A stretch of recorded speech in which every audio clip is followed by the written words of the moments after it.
Shock. Kaya mo to, Jella. Ano yung po yun? Go, Jella!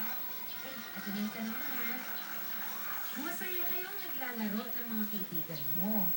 Pero bigla kang tinawag ni Mami Chris para umuwi. Ay, Jella, gabi na. Halika na, umuwi ka na. Ano gagawin mo? Anak po, uuwi siya po sa Japan.